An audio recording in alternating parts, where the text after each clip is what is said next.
나 스스로의 멱살을 부여잡고 저 바닥 아래 아주 깊은 지하 끝까지 자신을 끌고 내려가게 됩니다. 내 삶 자체가 송두리째 무너져 버리게 되는 겁니다.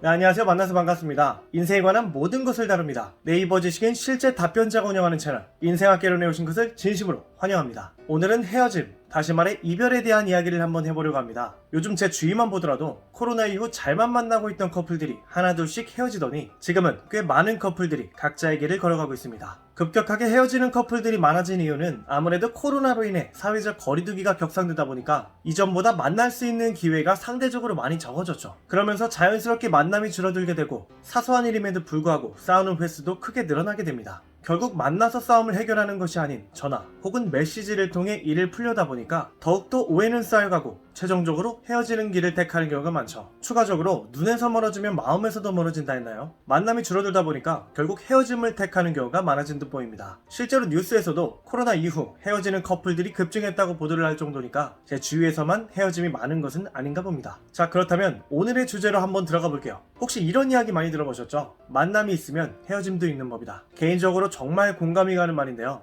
이 말은 비단 연인들에게만 국한돼서 통용되는 말은 아니죠. 친한 직장 동료, 친구, 심지어 내 소중한 가족들과의 관계에서도 적용이 되는, 다시 말해 우리의 삶에 있어서 헤어짐은 당연한 삶의 일부분인 것은 부정할 수 없는 사실입니다. 그렇다면 우리가 누군가와 헤어지고 힘든 진짜 이유는 어떤 것들이 있을까요? 제가 지금부터 말씀드리는 부분은 사랑하는 사람들과 헤어지는 모든 분들에게 해당된다는 점 참고해 주시면 감사하겠습니다. 그렇다면 오늘의 주제, 헤어지고 우리가 힘들어하는 진짜 이유에 대해서 지금부터 본격적으로 말씀드려 보겠습니다. 우리 주변에 보면은 헤어지고 유독 무척이나 힘들어하는 사람들이 있죠. 며칠이 지나도, 아니 심지어 수개월, 나아가 몇 년의 시간이 지나가도 누군가와의 이별로 일상생활조차 하지 못하는 사람들이 많습니다. 평소에는 아무렇지 않게 듣던 노래의 가사가 마치 내 이야기 같고 거기다 멜로디는 뭐 저렇게 슬픈지, 이것뿐만이 아니죠. 행복한 추억들은 뭐 이리 많고 함께했던 생각도 계속 떠오르게 됩니다. 연인, 친구, 그리고 가족, 그 상대가 누구건 간에 헤어짐을 겪게 되면 우리는 새벽 감성의 무서움 또한 깨닫게 되죠. 새벽만 되면 더 감정을 주체할 수 없게 되고 과거에 좋았던 생각으로 머리가 꽉 차게 됩니다. 소중한 누군가를 잃어보면 새벽의 그 시간들이 얼마나 고통스럽고 힘든 시간인지 깨닫게 됩니다. 결국 후회되는 생각들로 하염없이 술만 찾게 되고 점점 내 몸을 혹사시키면서 힘겹게 살아갑니다. 어떠신가요? 방금 제가 말씀드렸던 내용들이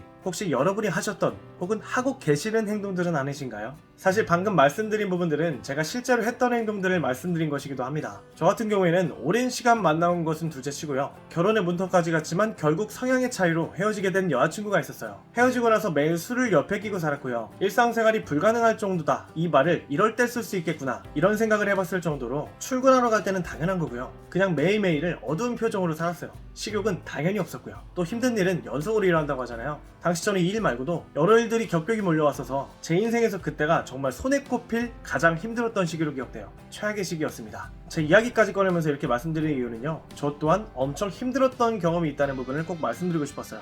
우리가 헤어지고 힘든 진짜 이유는요, 무엇보다 나라는 사람에게 있어 아주 크고 소중한 사람이 떠났다는 사실을 인지했기 때문입니다. 이 말을 다르게 표현하면요, 상대방에게 너무 의지하고 기대고 있었다는 말이 되기도 합니다. 그 관계의 기준이 결국 내가 아니었다는 뜻을 품기도 하죠. 그러다 보니 내가 믿고 의지했던, 항상 내 옆에만 있을 거라고 생각했던 그 사람이 다시는 볼 수 없이 완전히 떠나버리니까 이젠 나에게 남은 게 하나도 없다. 앞으로 내가 그 사람 없이 어떻게 혼자 살 수 있을까? 말 그대로 무인도에 덩그러니 던져진 느낌일 거예요. 왜냐?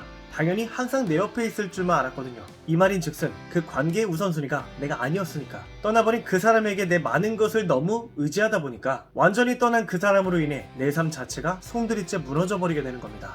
결과론적으로 우리는 연애를 했던 그 사람에게, 베스트 프렌드였던 그 친구에게, 그리고 내 모든 삶이라 생각했던 부모님들에게 너무 나의 감정을 포함한 많은 것들에 대해 기대고 있었던 것일 수도 있습니다.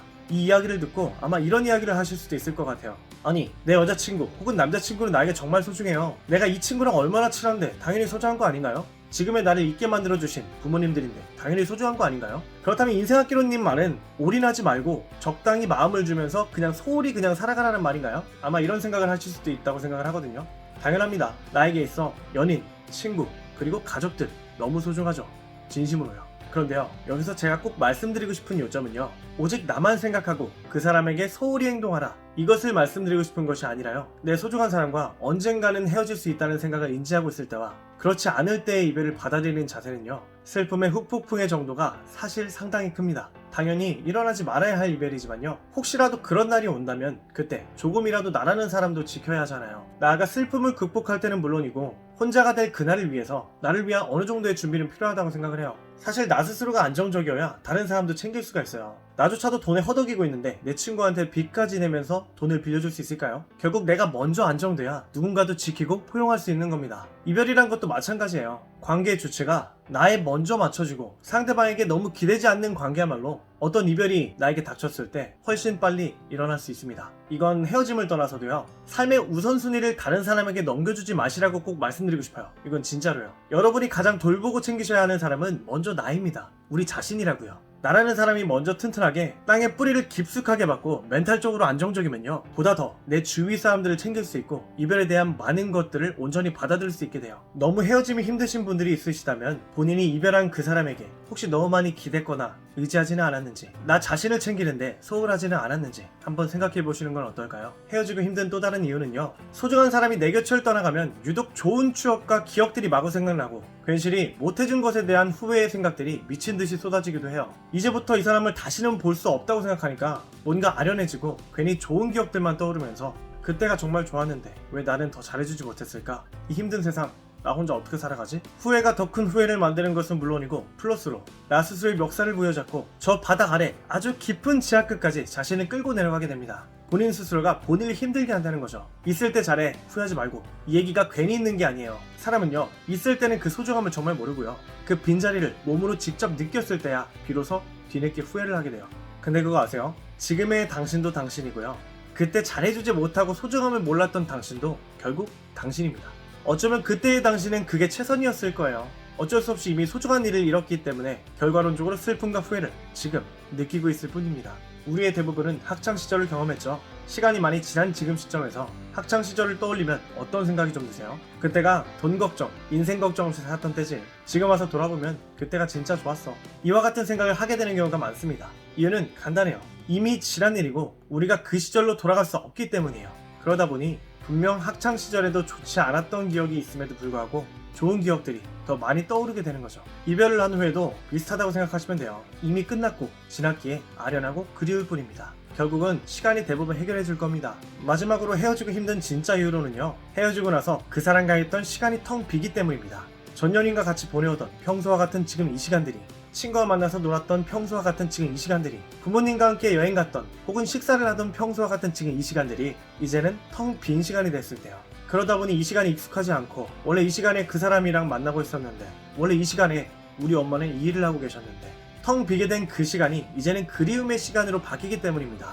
오늘은 좀 무거운 주제였지만 소중한 사람이 떠난 후 우리가 힘들어하는 진짜 이유에 대해서 말을 좀 해봤어요. 소중한 사람과 헤어지는 게 절대 힘들지 않거나 별일 아니라는 것이 절대 아닙니다. 다만 그 힘든 시간이 왜 오는지에 대해서 우리가 알 필요는 분명히 있다고 생각을 해요. 끝으로 앞으로도 여러분에게 좋은 팁을 드리는 영상 많이 업로드할 예정이니까요, 화면 아래에 보이는 구독과 좋아요 버튼 한 번씩 클릭 부탁드리겠습니다. 그럼 오늘의 영상 여기서 마치겠습니다. 감사합니다. 이상 인생학개론이었습니다.